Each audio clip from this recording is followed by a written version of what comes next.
One neighbor's vigilance put 3 men behind bars. Mobile police say investigators were able to stop a burglary in progress at a home on Gmont Circle, all because someone took action. Yeah, and Fox 10 News reporter Letitia Bush went out to knock on some doors and found out how neighbors on that street are staying on alert.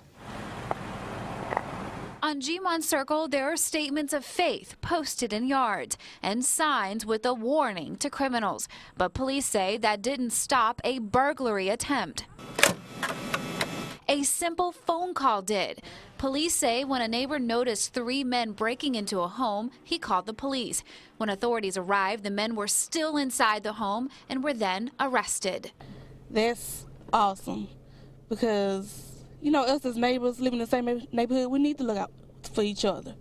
And if we see something happening, we need to call the police, as soon as possible. Neighbors weren't sure if there's still an active watch group on their street, but that has not stopped them from keeping a close eye on their neighbors.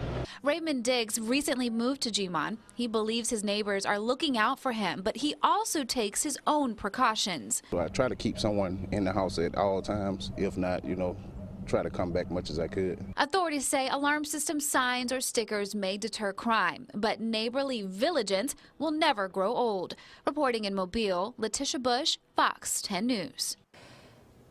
And if you're interested in setting up a community action group in your neighborhood, head to fox10tv.com. We've got a link